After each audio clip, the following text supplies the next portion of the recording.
Good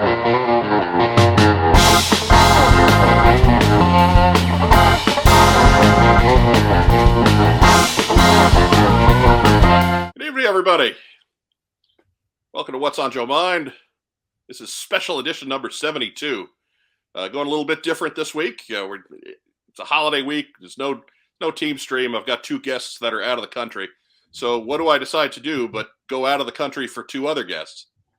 And the authors of Total Action Force, The Battle Years. Paddy, Lennon, and Brian Hickey are back. Hey. Gentlemen, how are you this evening? Hey, doing good, Mike. Doing good, thank you. So, and I'm at my usual level of miserableness. So to balance Brian out. Right. Yes. He's a little too fired up over there.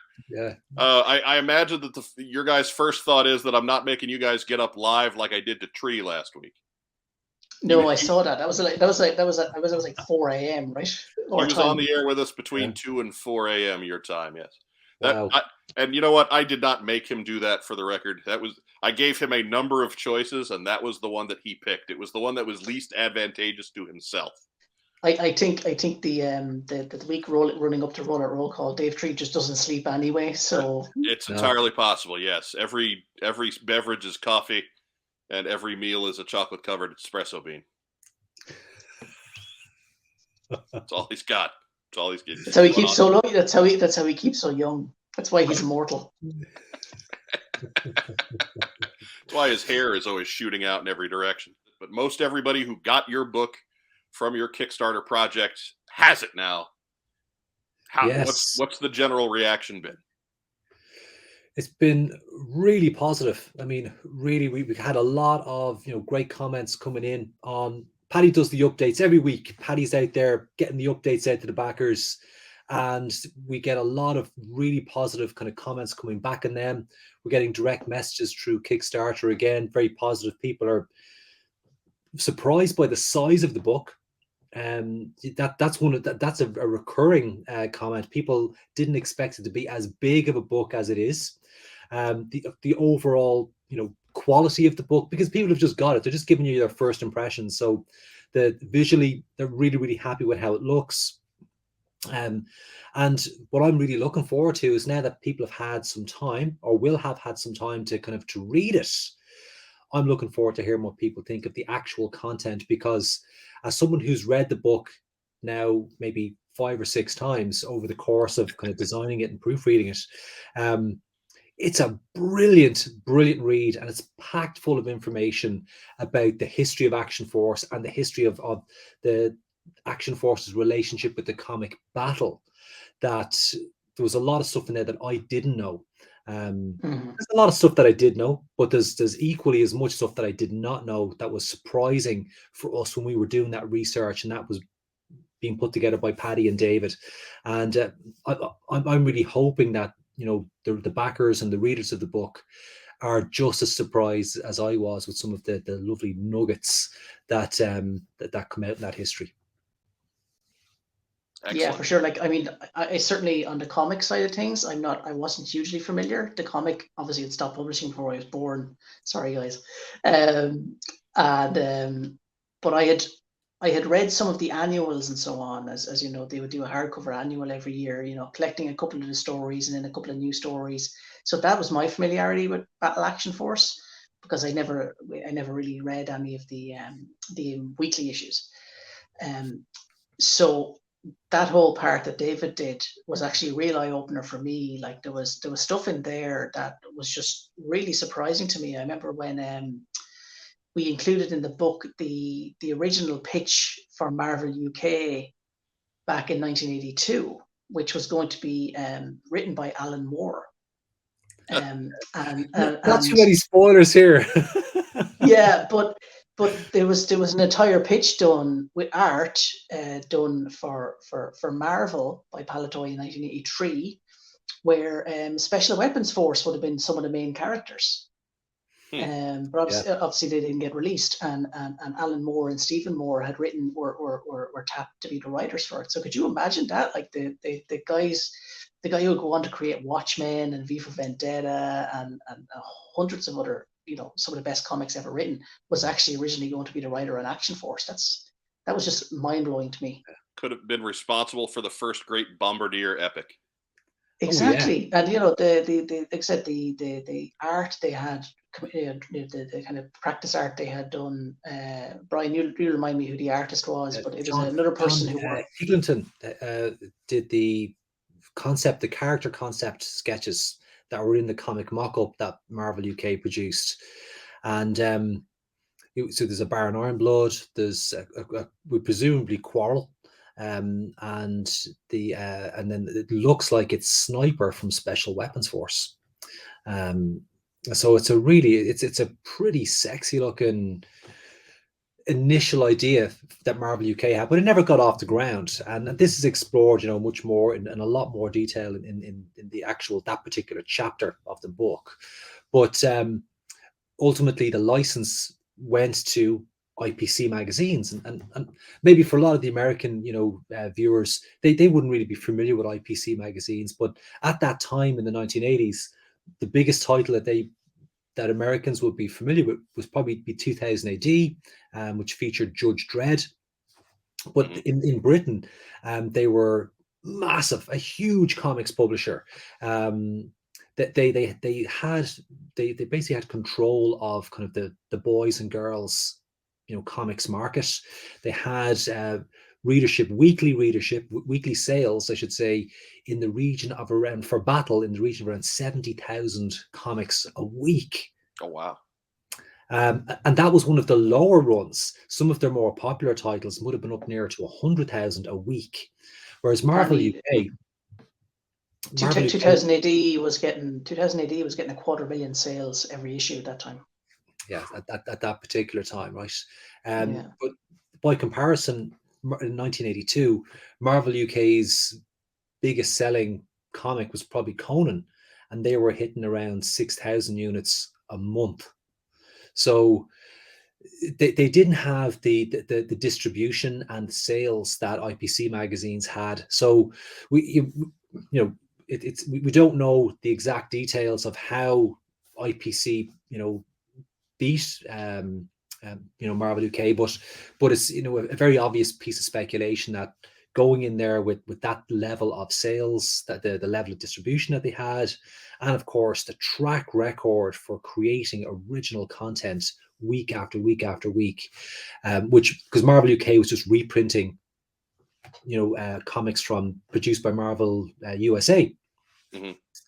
So they didn't have that track record of original content every week. So that's ultimately these are the things that would have enabled IPC magazines to clinch that Action Force deal. And when they did, and they bolted that into Battle, the Battle sales started to go up and up and up, because they had the most popular toy line at that time. I mean, it was outselling Star Wars in 1982. I mean, it went through the roof when they brought Action Force to the market. It was completely unprecedented.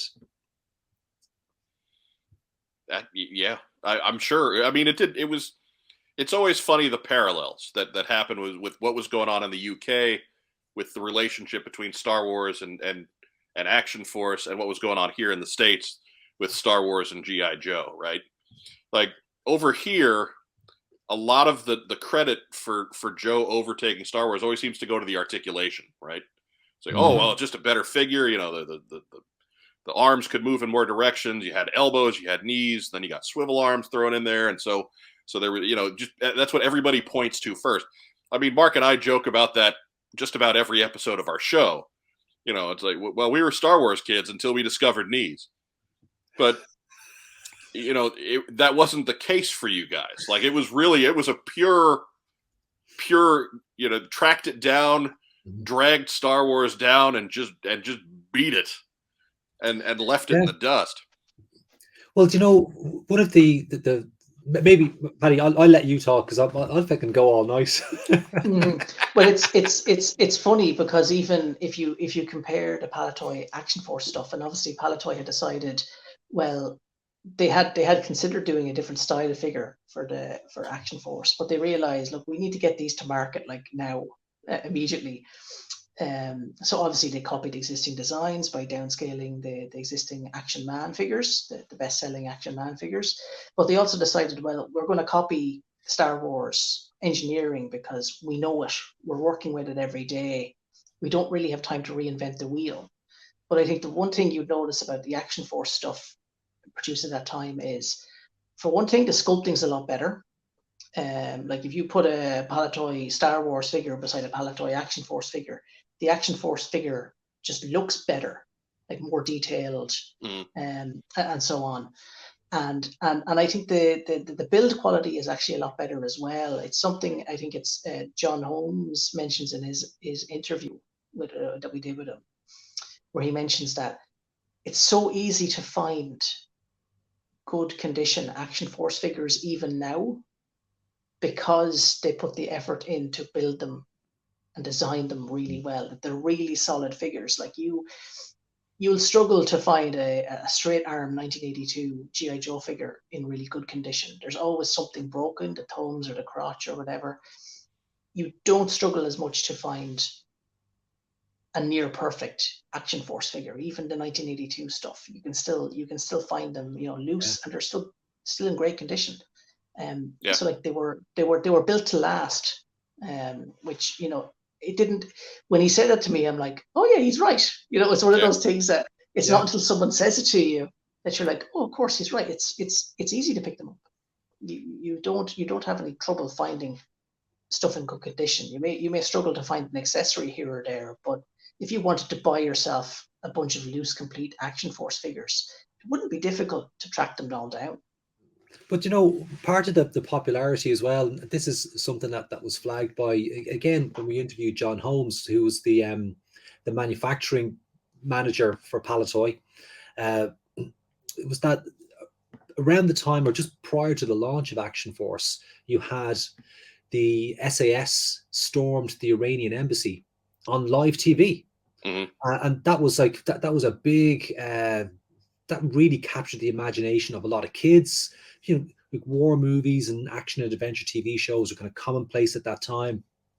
So to see the SAS live on TV rescuing hostages from the Iranian embassy, that was a big deal. Then you had the Falklands War.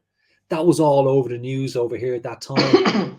And, in the papers, on the TV, you'd see, British Royal Marines and British infantry,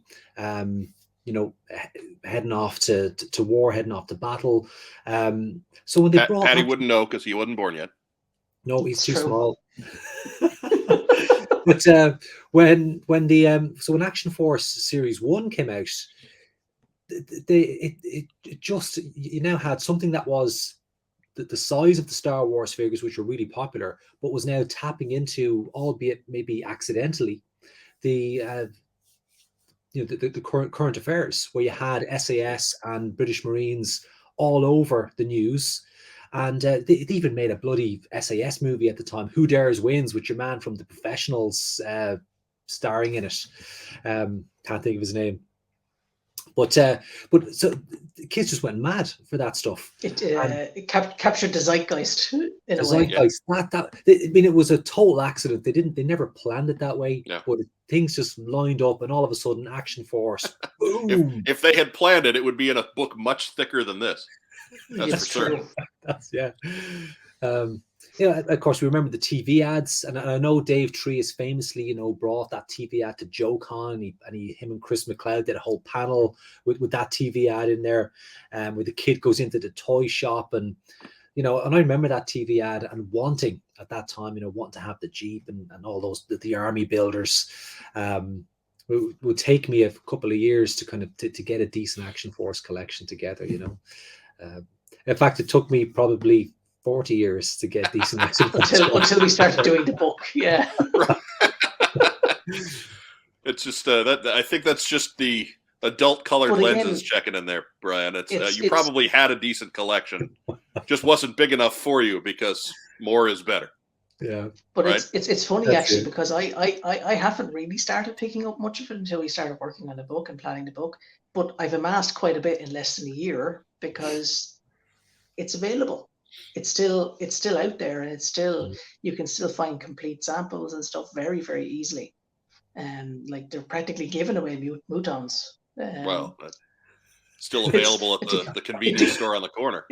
it really is. Like someone we were asking about it for the book, and someone's like, I could still buy those in Toys R Us in 1993, 11 years after it was released.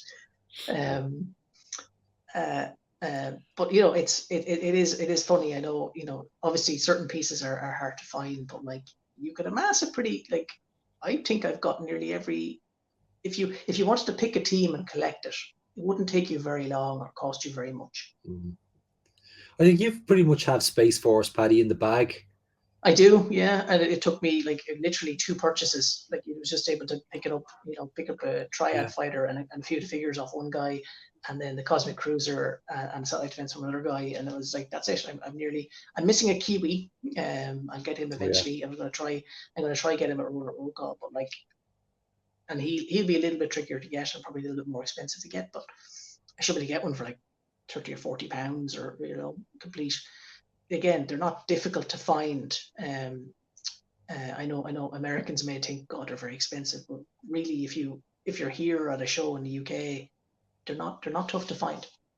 No, really, it's for as much complaining as we do about the cost of figures, it's just because until say 2-3 years ago, they were even less expensive here, and now the market's corrected itself a little bit.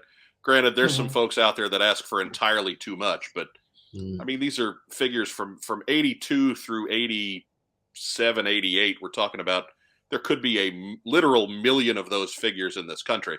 So if you're paying too much for them, that's really just your own fault. But let's step away from the figures for a minute. Let's step back to the production of the book. You guys are the face of things. There is a third name on here, David McDonald. Why don't we talk about David's contributions to the book? Absolutely. David's not probably well known in the toy collecting community. I'm not saying that me and Paddy are well known, but David, if we're not well known, David, you're on What's on Joe Mind how many times now? Lost count. The right people know about you. The right people, yes. So, but David would be much more known in the comics universe. So David runs a kind of like a micro publisher called Hibernia Comics. And Hibernia would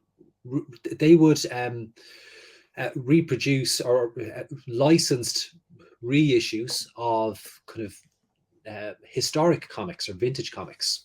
And David's done a lot of work with Rebellion, and then of course Hibernia would also publish these magazines that would. They're not so much reprints, but more like interviews with creators, and looking back over kind of old vintage titles or famous titles, and the talent behind them. So when we were developing the idea for this book, David seemed like a really obvious fit to come in and tackle that sort of comics universe, because Action Force had the cream of British comics talent working on it in terms of writers and in terms of artists. So David, that's territory that David would have known really, really well, far more than me and Paddy would have known.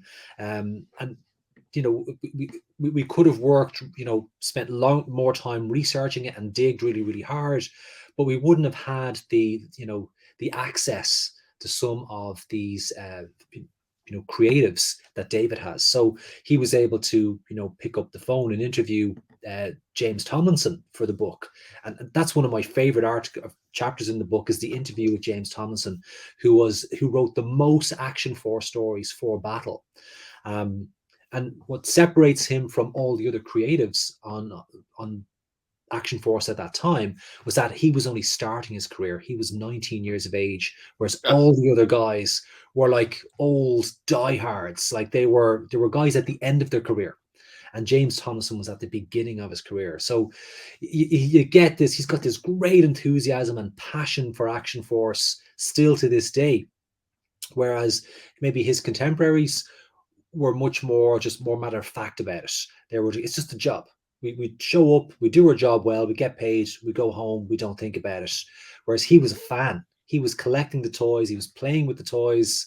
You know, he was bringing home the free samples that they would get in the, you know, in IPC's, you know, big headquarters. He'd take them home, add them to his collection. So you had a real fan of Action Force, you know, writing the stories at that time. And he was, you can definitely see in his writing that he was probably paying more attention to, as Action Force got closer to Hasbro and Marvel, you know, when Baron Ironblood becomes Corporate Commander, you can see that James Thomason is paying a bit more attention to what's happening over on the Hasbro side of things. Whereas the likes of Scott Goodall and Jerry Day, they were like, no, we're still sticking with the universe we created. We don't care about Hasbro and whatever they're doing over there. We're going to do our thing. You know, we're going to stick with this. So it's a real, you get this lovely kind of colorful palette of creatives working on Action Force, and James Tomlinson, his interview is definitely one of the highlights in the, you know, in the book for me. David did an amazing job. Actually, the book is kind of split into 3 sections. So the toys, which is mostly what I wrote, well, is entirely my writing. And there's part 2, the comics, which is entirely David, and then part 3, which is like the mythos, which I wrote the character profile pages, and myself and Brian worked together on the kind of the storyline, explaining the storyline that plays out in Battle Action Force. Mm-hmm. So, you know, David's responsible for, you know, a good chunky portion of the book, and he really did an amazing job. As Brian said, he had access to the creators that we just wouldn't have. And even some of the creators who have passed away, he'd interviewed them previously and was able to work in the stuff he had interviewed with them previously about Action Force. Very nice. Into the book. Because, you know, he had interviewed people like John Cooper and so on before they passed away. So, you know, having that in there, I think is very important to make the story as complete as it can be about the development of both the toys and the comics. So let's turn back the clock a little bit again and recap where you were at the end of the Kickstarter campaign that funded this wonderful tome. How many backers did you have? How many copies of this book did you print up?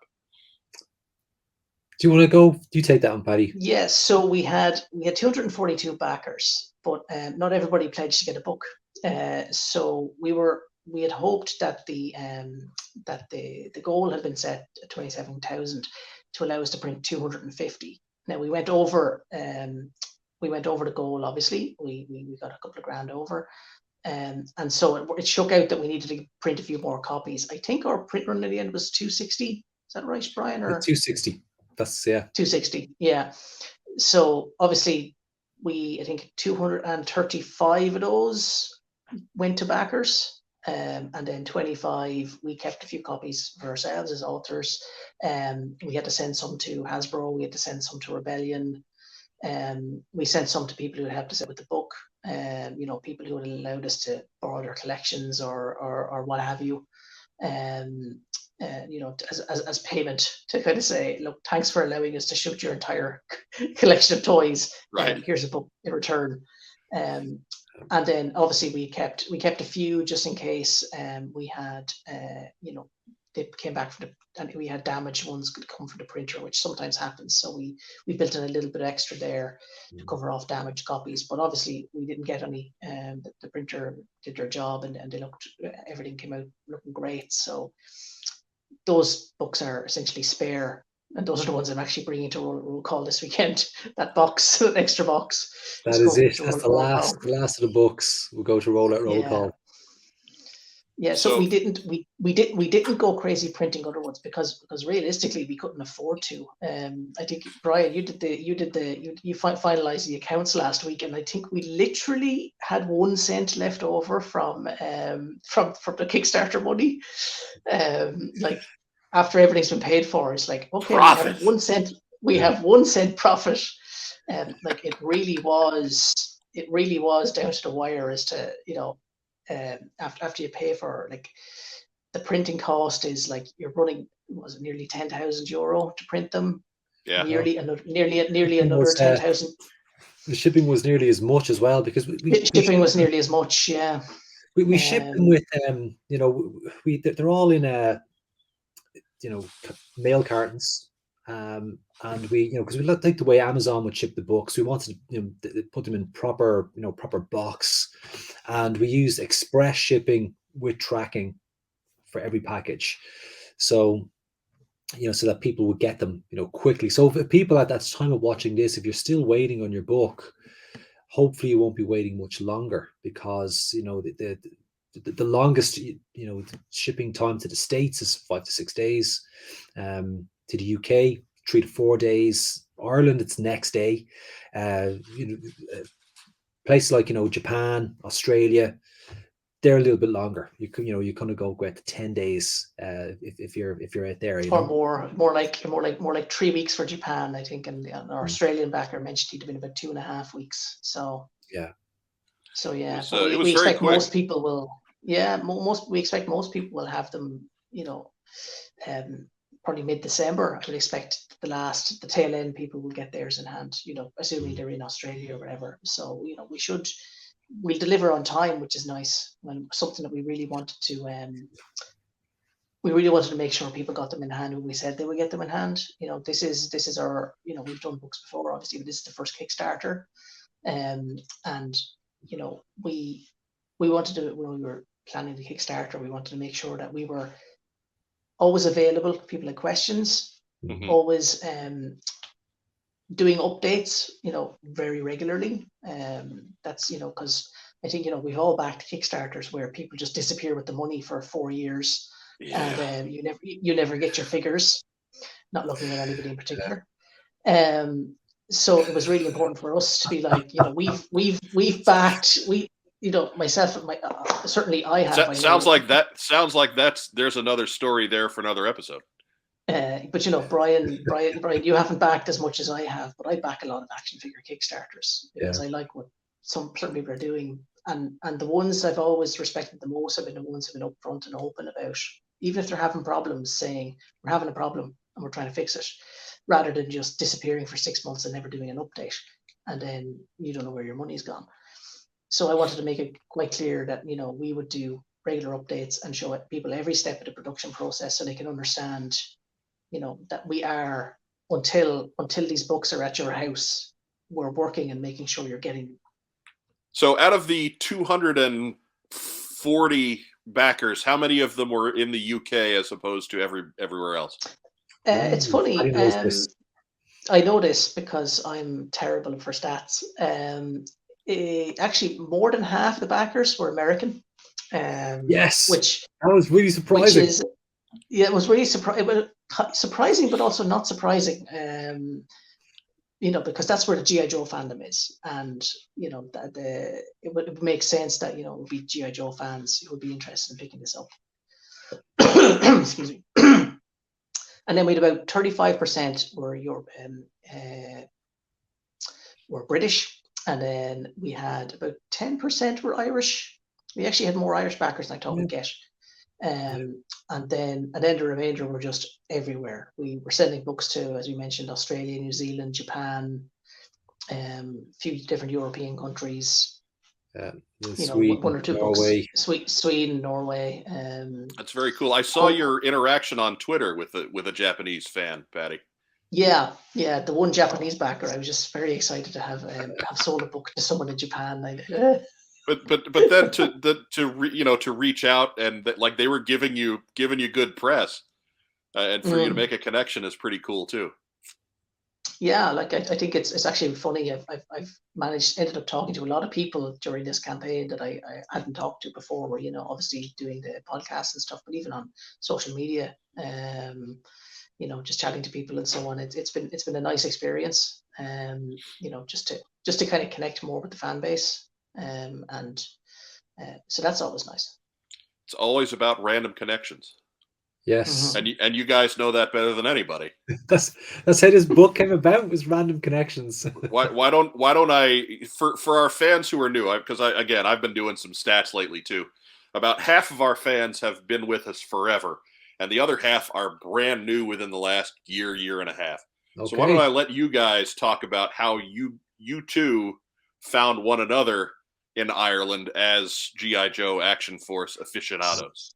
Well, so many moons ago, I was working on a project in work that did not involve me having to do a whole lot of actual work. And I was listening to a lot of podcasts at the Those are the time. best. Those are the best. So this is about, Jesus, when was this? This is about maybe 2010, 2011, so 10 years ago. And I was looking for podcasts to listen to while I worked, and I stumbled across What's on Joe Mind. And I sent in a piece of listener mail, which you read out. And Brian heard that episode, and he's like, "There's another Irish person listening to this podcast. I must find him." Um, and I commented on, I think, the episode where you read out my email. I commented, say, "Oh, thanks for reading out my letter." And then immediately I got this friend request on Facebook from this fella, and the rest is history. Well, I actually heard that episode. So, similar to Paddy, I was looking for a G.I. Joe podcast at that time. I was actively searching for a G.I. Joe podcast, and the first podcast I found, and I can't remember the name of it, but it was the guys who were doing reviews of the original Marvel comics. Yeah. They would do like a talk through of those comics, and then a kind of a post kind of story synopsis then at the end. And I found their podcast first, but then within a week or two, I found What's on Joe Mind. So the original kind of lineup of kind of Gary, Justin, Chuck, and yourself, and Greg. I think because Greg was in the mix back then, so was listening to that, and then obviously Paddy's mail was read out, and it was like, Paddy Lennon in Ireland. And I was like, I was genuinely shocked that there was another G.I. Joe fan in Ireland. And then like that, I saw one of Paddy's comments on on one of your Facebook posts, and I clicked through to his profile, and it said writer on his profile, Paddy Lennon writer. So I sent him a message saying, "You don't know me, and I know this is totally weird, but I would love to do a book about G.I. Joe. And if you weren't too freaked out, maybe we could meet up somewhere and we could talk about it in a well-lit area."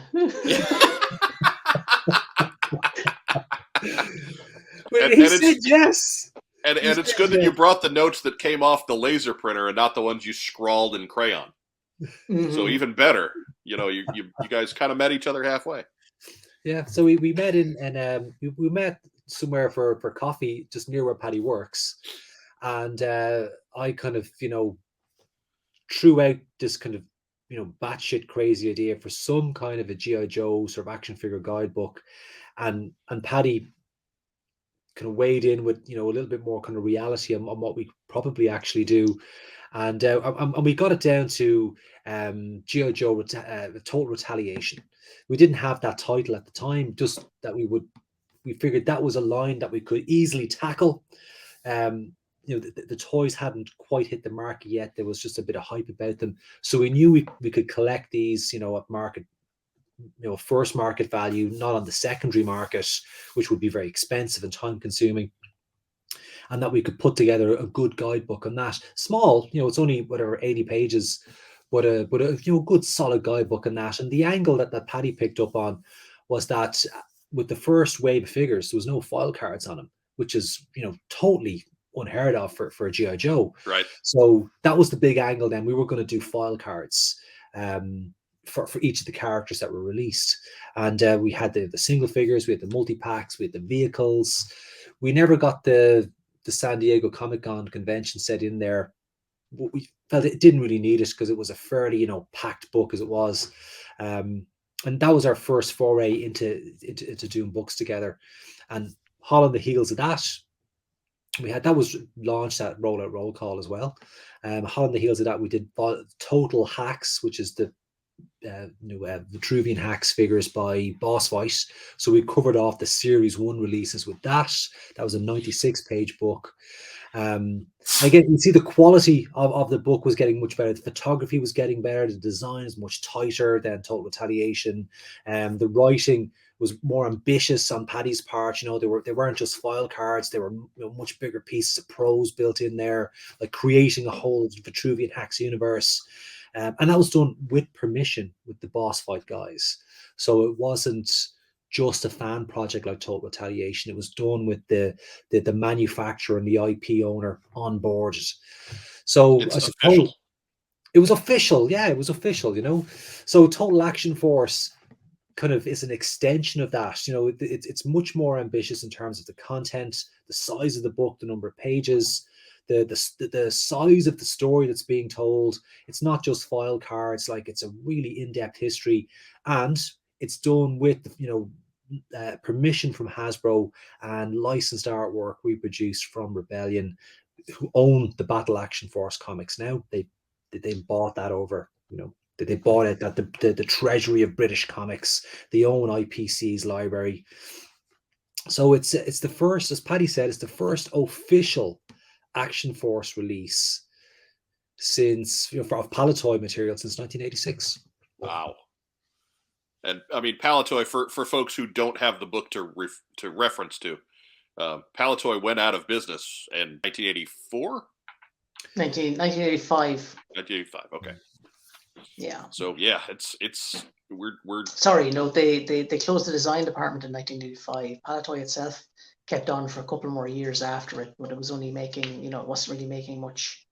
Most of the factory had been mothballed. It was just mainly distributing, you know, products from the States and so on. It wasn't really, the manufacturing had ended until they were bought out by Tonka, and then Tonka was bought by Hasbro in 1989. Yeah, I was reading in there that they said all that was being made those last few years was Play-Doh. That's right. Yeah. In the Palitoy factory, which is, yeah. I mean, cool that they're cool for Play-Doh, but kind of sad in general. Yeah. Mm-hmm. But it's it was the bright nova that just burned incredibly brightly for a short period of time. But so let's turning back to the book. There's 200 odd copies out there. What happens if this catches fire? What happens if you have just all kinds of folks writing into you saying, "Hey, how can I get a copy?" What, you know, is there the potential for a second printing if demand is there? Well, our license was only for a single printing. So if we were to ever do a second edition, we would have to go back to the licensors and get a renewed license to do a second edition. So we can't just go and, you know, just print willy-nilly and sell books. The licensing deal was pretty strict in terms of what we could and couldn't do. But that's not to say that it's not off the table, but it just makes it's not straightforward. Sure. You know, it's a conversation that has to happen first. But for sure. But certainly, you know, I think we're definitely taken aback a little bit by how popular this proved to be. We were looking at, you know, before we obviously were planning the Kickstarter, we were looking at other Action Force books that had gone to Kickstarter. And you look at, you know, Jim Marshall with Blood for the Baron, he's brought his book to Kickstarter 2 or maybe 3 times to get it reprinted. And we were looking at the kind of numbers of backers he was getting, which were all in a, you know, 200 to 300. Like, it wasn't thousands, you know. Like, there's Gerald DePriest with his book, got 1,800 backers for Star Wars: The Vintage Collection. We weren't seeing anywhere near those kind of numbers for Action Force, so we weren't expecting it to be any bigger than it was on Kickstarter. But after the event, a lot of people are saying, like, I want to get this book. A lot of people are saying, I didn't even know there was a Kickstarter, but now I see the book, I want one, you know. So that's encouraging. We tried to tell them. We did, to be fair. We didn't rest for a month when that thing was ongoing. I think we were on every podcast imaginable.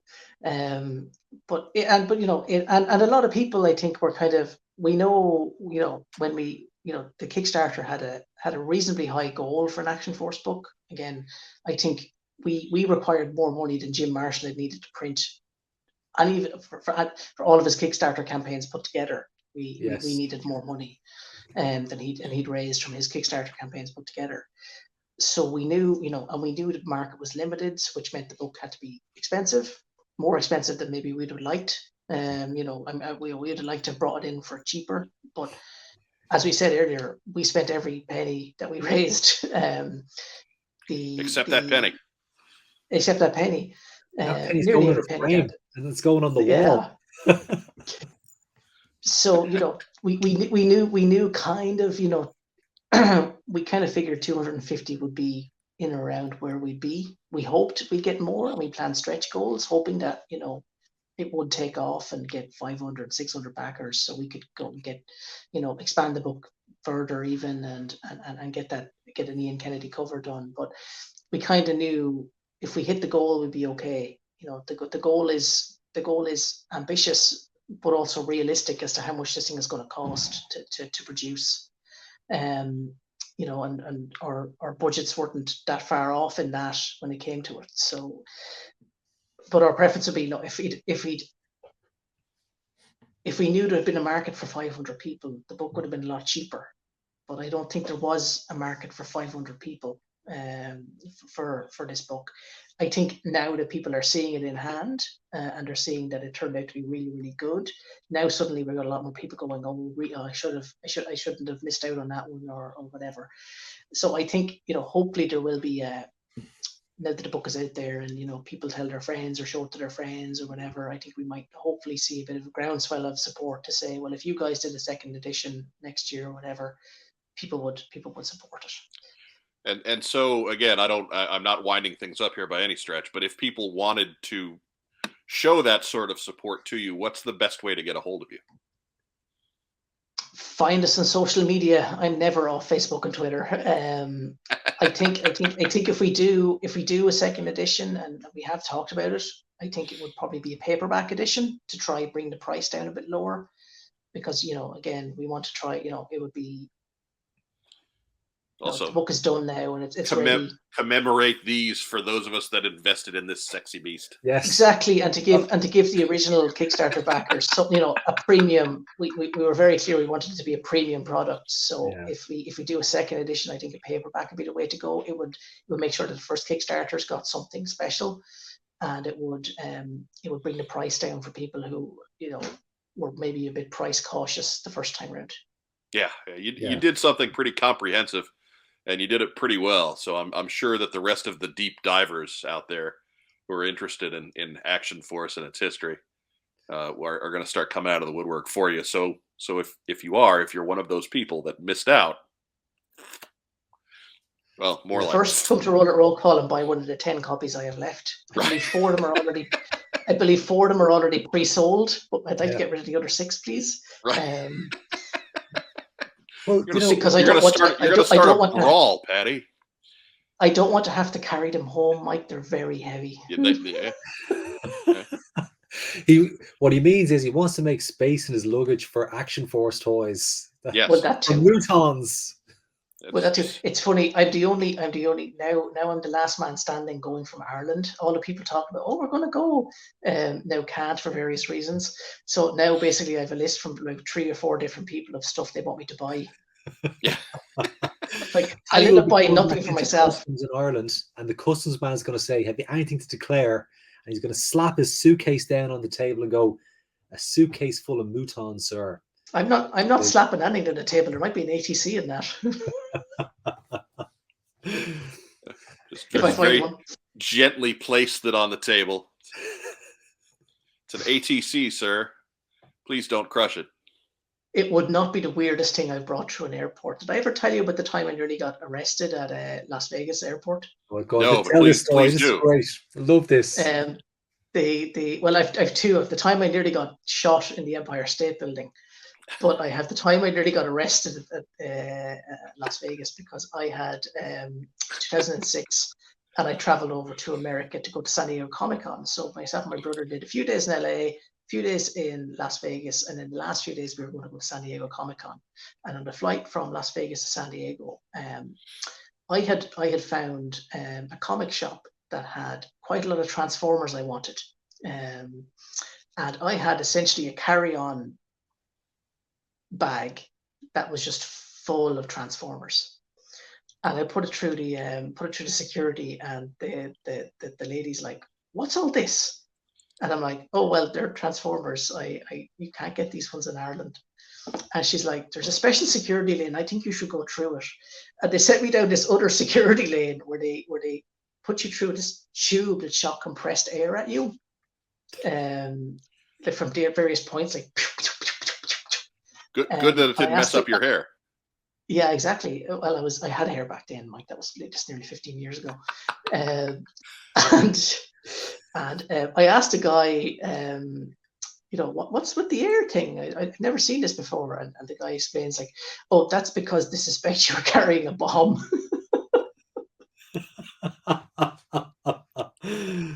Oh dear. Well, you were the guy with the bag. Apparently, if you've got explosives residue on you, this air would blow the residue off you, and it would be picked up by the sensors. So they're like, they must have suspected you were carrying a bomb or involved in something that similar. So that's why they sent you to me. It's a lot of oddly shaped die-cast metal bits. So you know what? I don't blame them, but the good news is I wasn't arrested. That was to come later at the Empire State Building, which is also due to Transformers. Well, go on now. I think I've told this story before. I don't know if it's on this show, but my honeymoon, I went with my wife to New York for a week, and the first thing I did when I arrived in New York was obviously I went to the Toys R Us in Times Square, and I found a bunch of stuff that I wouldn't find at home. Imagine. And so I essentially cleaned out, like this is about 40 minutes into my honeymoon, and I've already cleaned out Toys R Us. in Times Square. And we walk down anyway. And so the next stop is, the important stop is, next stop is the Empire State Building, our second stop on the honeymoon. And I had taken all these Transformers out of their bag, out of their boxes and stuff to keep them in my backpack because I bought a lot. And I'm an opener, so I just, open them, take them off the card, throw the card in the recycling bin, and stick them in the backpack. And I come in anyway, and Empire State Building, walk in, go through the security scanner, and a security lady starts screaming, "There's a gun! There's a gun in this backpack!" And I have 4 security guys coming at me, one from each cardinal point on the compass, and I'm screaming, "There's no gun! There's no gun! There's no gun!" And she had seen one of the Transformers pistols, which are,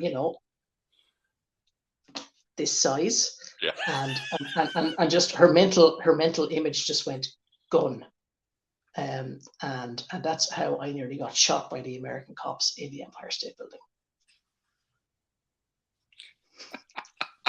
There's a great Action Force story, which is set on the Empire State Building, where Storm Shadow, working for Cobra, basically is trying to extort protection money from the New York mob, and it's written by Peter Milligan.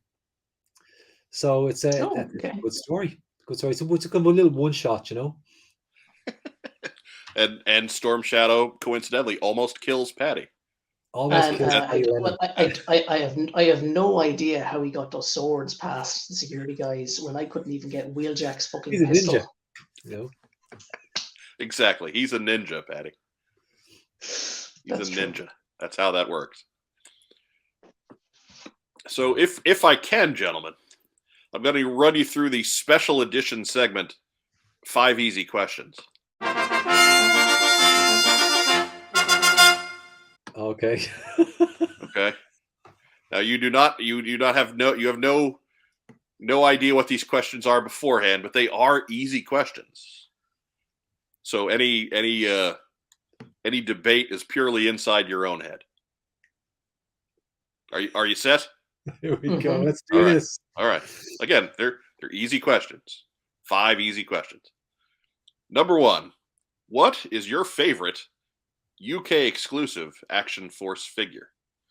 Now, this is any of the 5-point guys that did not make it to the States, or any of the fully articulated repaints, like say Gaucho is gung ho, but Gaucho is not a U.S. character, so he also works in this category. What is your favorite UK exclusive Action Force figure? For me, sure, go ahead. Start.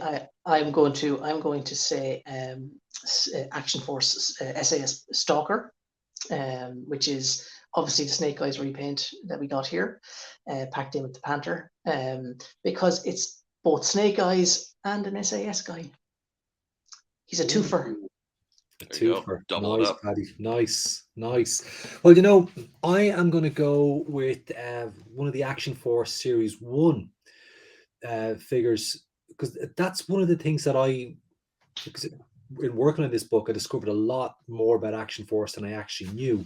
And Action Force Series 1 was something I always kind of glossed over in, you know, and focus on the Series 2, like the Z Force, the SAS Force, Q Force. But over the course of photographing the figures and documenting the figures for the book, I realized the Series 1 figures are amazing.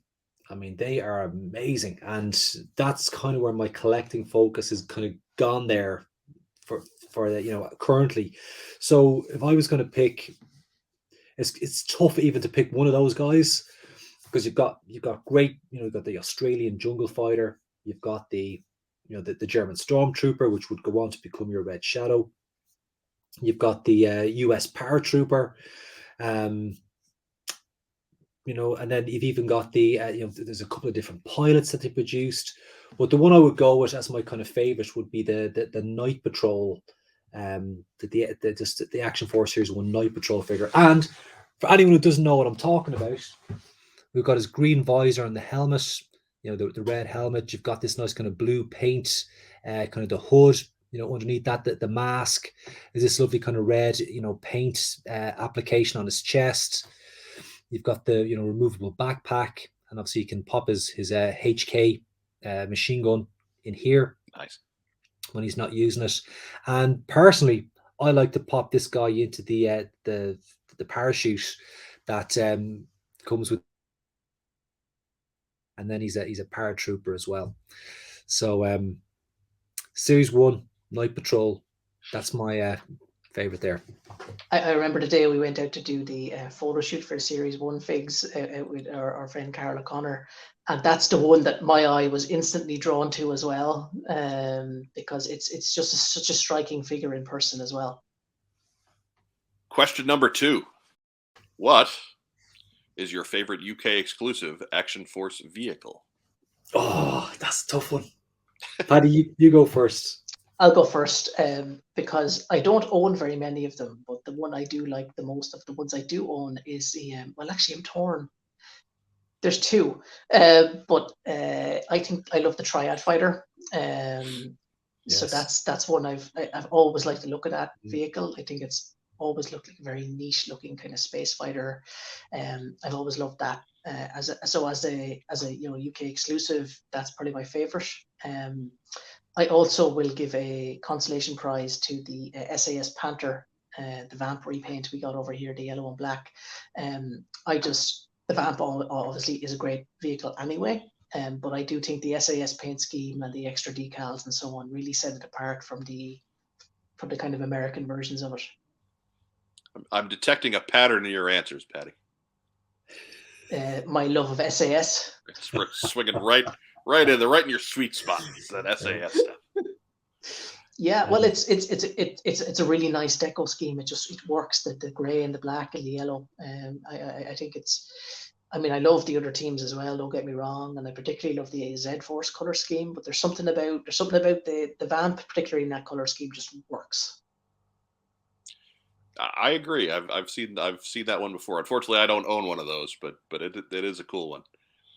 Brian, we botched some time, man. What's your pick? Well, you know, I am tempted to kind of go with the Roboskull, but I'm not going to go with the Roboskull tonight, because my favorite vehicle changes. It's not always the same vehicle. Tonight, though, my favorite vehicle is the Z Force ATC. Yeah, there we go. So this would be this is something that first saw this in action in the comics in Battle Action Force, and then it kind of came up for sale as a Christmas present. My parents got it for Christmas for me, basically, or Santa did. And it saw my ATC as a kid saw a lot of action, and there was a lot of broken parts on it. So this is obviously doesn't see as much dangerous action as my childhood one did, but I absolutely love this vehicle. I mean, it's meaty, it's a big chunky troop carrier. It's basically got the whole medic station inside. I mean, I'm not going to take the lid off here, but you got your rockets. I don't have the aerial, but that doesn't take away from how awesome a vehicle this is. And I just love that color scheme, that classic military Z-Force color scheme on that. It's an absolute beaut. Yeah, it's far superior to what we got here in the States with the APC. The APC has nothing on the ATC. It's a special vehicle, and again, I love that Bob Brecken talks about that. Just they took the APC over as part of their kind of license deal with Hasbro, and they said, right, what can we do with this, guys, to kind of to really kind of up the playability factor here for the kids. And that's one of the things that I love when you're reading those interviews with the Paltoy staff. They're so proud of what they did. They loved their jobs. They were passionate about it. It meant so much to them. And the legacy of that today still means a lot to them. Whereas with a lot of the comics guys, as I said earlier, they were just very matter-of-fact workmen, a great workman's attitude, professional, but non-attached to any of the content they made. That's a big contrast between the two different sets of creatives. Question number 3. What piece of advice do you have for other writers and self-publishers? Just do it, lads. If you want to do something, just do it. Like, I could still be sitting at home thinking about doing a G.I. Joe book and have never made contact with anybody. And the thing is, the book would never exist. Total Retaliation wouldn't have happened. Total Hacks wouldn't have happened, and Total Action Force wouldn't have happened. You have to just take a chance and do it. And don't worry if it's not perfect, because we can look back at Total Retaliation now and we know it's nowhere near perfect. And if we were ever Total Retaliation will never be reprinted because it doesn't represent where we're at now as creatives. I would have to redo it anyway. Paddy's work is great, but my work on Total Retaliation, I wouldn't consider it great. But it didn't let that stop me. We just went for it and we did it, and it's warts and all. We got that book out there, and that was just a stepping stone to Total Hacks, which I'd be much more proud of. And then obviously Total Action Force it's really it's the kind of content that we want to be doing, and that people would expect to spend good money on. I would echo what Brian said. I think we've had a measure of success now, the two of us. We've got to work on stuff we've both liked. We've both got to do professional work on toys now, which is something I would have expected 8 or 9 years ago. But it's because we took the chance and did something and tried to put our best. Although, as Brian said, Total Retaliation wouldn't be the best thing we've ever done. It was the best thing we were able to put out at that time, given the budget, given the time, given the constraints we were working under. It's still a book I'm very proud of. I think we did a very, very good job. I agree. But it led to us getting better with every project we've done since. Doing Total Retaliation got us to know the guys in Boss Fight, got us to do Total Hacks, got us both working on Boss Fight stuff for a few years. Designing packaging design for Brian, and obviously did bios and stuff for me. And that led to us doing this book, which I think is the best thing we've ever done. By far. The standard of quality that we put into this, getting it officially licensed as well, like that, to be able to go in and say, look, we want to do this. Can you listen to us and please let us do it? And to be allowed, to get allowed to use the art, have Hasbro sign off on it, and have Hasbro be happy with it, you know, to be you know, to respect it and so on.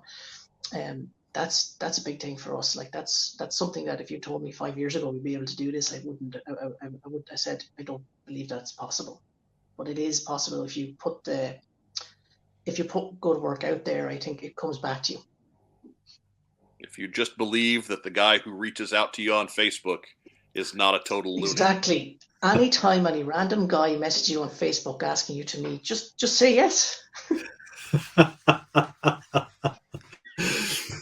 Hear that, ladies? Well, good thing. Good thing this is a toy show and there aren't many of them listening. Anyways, question number 4. What's one thing you learned about Action Force or G.I. Joe while putting this book together that you didn't know before? I think I mentioned the Alan Moore connection, which really surprised me. That is positively weird. Yeah, that is just strange. So that's probably the weirdest. That's the one thing that actually surprised me when I read it, because obviously that was covered off by David in his part of the book. But I was just like, what, really? So that's the one thing I learned that was really surprised me when we were putting this book together. For me, it's there's loads of surprises, you know. But I'm going to go one of the maybe least obvious kind of surprises. Part of the research was that I reread the entire Action Force run in the comic Battle, and when I read that through, like, and it took me over a couple of months, you know, to work through it.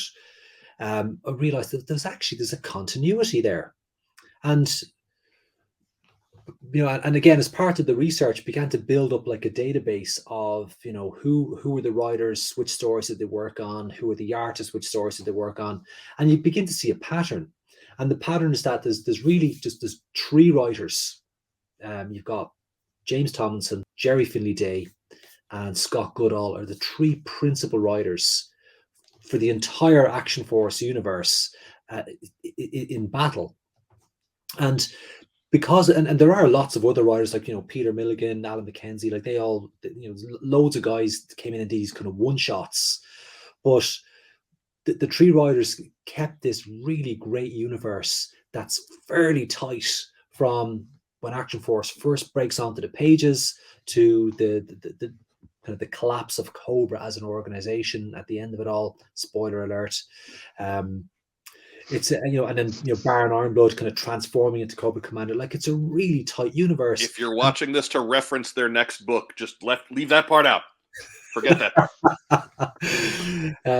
But they don't overlap. So you see where Scott Goodall takes say Z-Force, and he's got Z-Force off in these other adventures that have nothing to do with Baron Ironblood and the Red Shadows.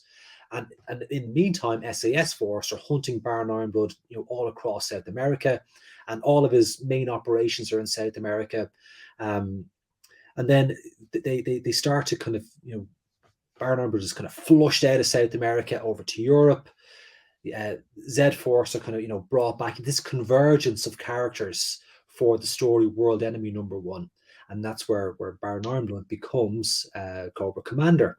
And then this new Cobra organization is kind of established. They've got completely different tactics compared to Baron Ironblood and the Red Shadows. It's much more subversive, smaller units, kind of aiding, you know, other dissident groups in other countries. They're much more successful. They start to win and defeat Action Force a lot more. It's you know, one of the best stories of that era is codenamed The Scrapyard, where Roadblock and a whole team of ATCs are chasing scrap iron across the North African savannas. It's a brilliant story. But it all converges then with this epic story, Operation Bloodhound. So, you know, comic readers today would be familiar with, say, the IDW's Snake Hunt. Which we covered that on the Full Force. Myself and Chris broke that down issue by issue, which brought in every single G.I. Joe character of that time. Well, Operation Deep Cover in the store in battle had every single Action Force and Cobra character and vehicle that was on the market from Palatoy at that time as well, which again was another thing that I discovered, you know, about Action Force, that there was a story that did what Snake Hunt did, you know, 30 odd years previously. So that there was loads of stuff to discover, but the stuff I learned on the comics, going back over it as an adult with kind of a researcher's mind, that I thought that was, you know, really, really fascinating to rediscover some of these things. And question number 5. What's the one thing you want us to know about you that hasn't been covered today?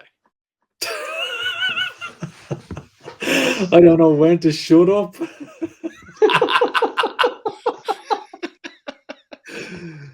Are you sure that that's what you want us to know, or I mean, or have they maybe figured that out on? No, it's terrible, terrible.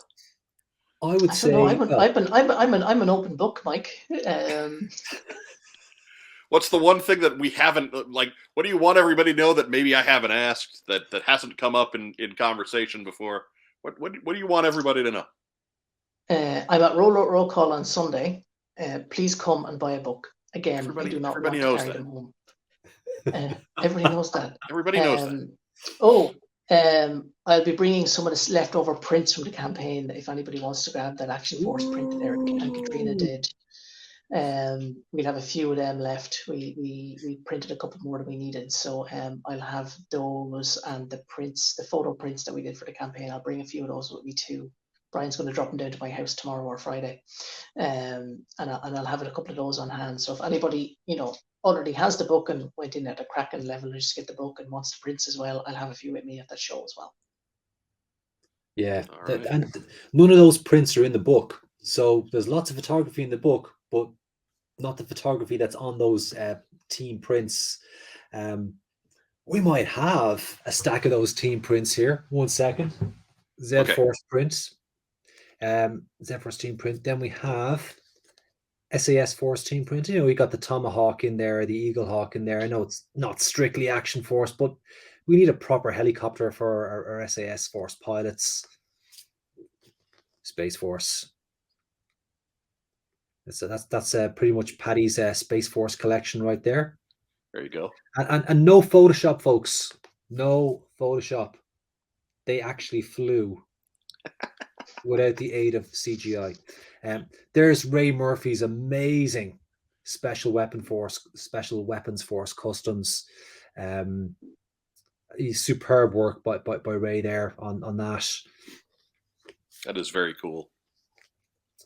Q-Force, you know, and here we go. I think this is our last one. The Enemy. Oh, there you go. Again, no, all that stuff coming out of the back of the Robo Skull, all in camera. So there's 6 prints. Paddy will have a few sets of them to sell at Roll Call.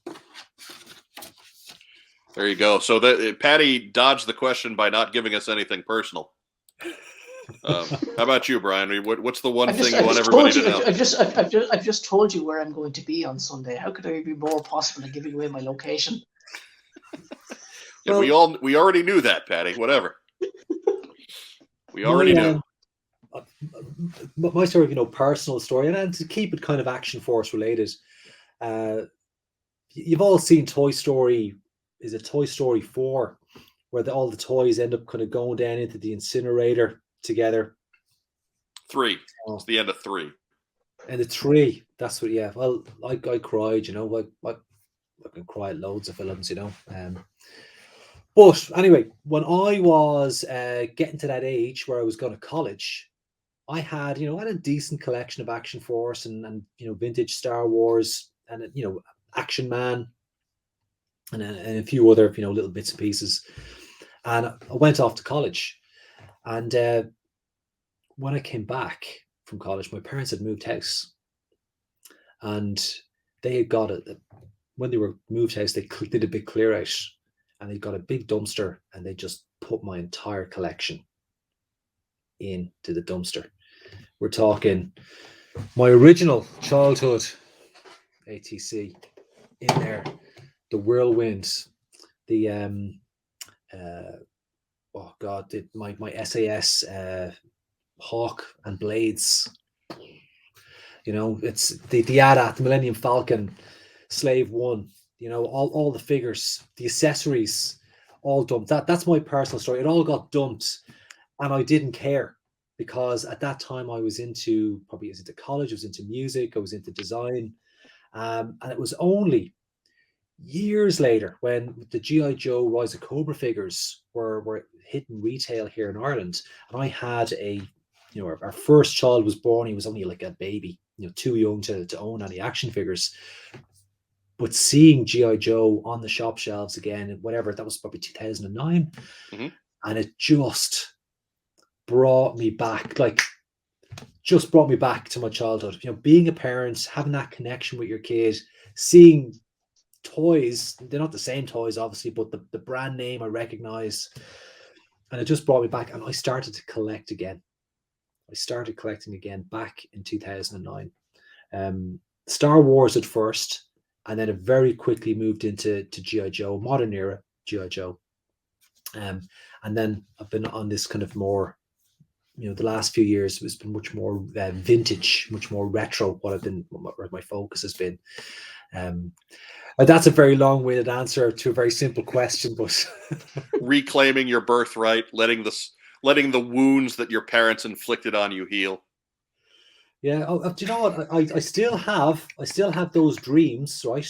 Where I'm in Ballymun, where I grew up, and there was a pound store in Ballymun. So a pound shop was like, I guess you call them dollar stores in America, where everything is like $1 or less. Pound shops were a big deal in Ireland back in the 1980s because a lot of people were really poor, and Ballymun was like, it was a pretty, there's a lot of poverty in Ballymun. But in the pound shop, they were selling these kind of rip-off multi-packs. So somebody had obviously found a warehouse full of Action Force and GI Joe and just started shoving them into these kind of like 3-packs and 5-packs and selling them in the pound, distributing them through the pound shop network. They weren't at mass retail. And I can remember not buying them because I had all those figures as a kid, right? So they didn't bother picking them up, even though it was £1 for 5 figures, Cobra Troopers, Recondo, the whole lot. I have dreams still of being in that pound shop and not buying them, and then I wake up in like hot sweats. I have a problem. Because now there's only like 4 carded examples of those multi-figure packs that were Irish exclusives. Right. And you could basically you could sell them for like the price of a car now. Because they're so rare. I bet you that dude who did them, who found a warehouse, slapped them on an any old card and lashed them out there, right? I bet you he's still alive, but he's an outfit and he's not on social media. And he's no idea what chaos he's caused. If we could track him down, he's got a shed load of shit out there. Sorry, Mike, for the dropping the F-bomb. You're all right. He's got a shed load of stuff out there that he still didn't flog in the pound shops. But he doesn't know that they're worth loads. So that's our mission, is to find him. And I bet you it's Morris Pratt. I bet you now it's Morris Pratt. We're coming to get you, Morris. Well, not you, your Action Force. Yeah, just the garage, just the shed. Just the garage full of Action Force figures on those weird Irish cards. Yeah. Yeah, you've no personal harm. Just some breaking and entering, perhaps some general larceny. Is it stealing though if they don't know they're worth anything? It's a victimless crime. Exactly. He just thinks they're all this crap taking up space in my garden, and where they're like yoinking €1,500 multi-packs. Oh, goodness. Straight out those multi-packs. They'd be loose figures like that on the table here, little battle going on. That's probably as good a place as any to end tonight with the threat of future crimes. That's probably as good a good place to wrap up. See, there's one thing you didn't know about me that you know about me now that you didn't know earlier. I will commit grand larceny to get those Irish multi-packs. Oh, there's your sting right at the end there, Mike. Everyone has a line that they'll eventually have to cross. That's right. Your line is Grand Larceny. There you go. There you But go. only for Action Force multi-packs. Fair enough. Fair enough. Paddy, Brian, thank you so much for joining us. Really appreciate your stepping in and talking about the book a little bit more. And again, if folks wanted to express their interest in pushing you towards a second printing, what's the best way to do that one more time? Just hit us up on our Just find us social in one media. of the Facebook groups we're in. We're in loads of them. Yeah. Right. Paddy run a Paddy poll, especially. um, Brian is tougher somewhere. to get a hold of on social media. But Instagram Paddy is much more Brian the is Facebook. Brian is literally too busy designing all of the things, whereas I have nothing to do all that. Or you can always let us know too. Except my day job. Let us know you enjoyed to this evening. Go ahead, head on down to the video, hit like, subscribe to our channel. You can get a hold of us. We'll get a hold of Paddy and Brian for you too. We have no qualms about flooding their inbox. I mean, you still have my email address from that time I emailed you about 9 years ago. So I probably still have the email. I'd have to go through the folders, but I bet you it's there. For my guests, Paddy Lennon and Brian Hickey, the authors of Total Action Force: The Battle Years, along with David McDonald. I'm Biker Azari. Thanks for joining us on this special edition. We'll be back soon. Have a great rest of the night. Yo, Joe. Thank you, Mike. full force.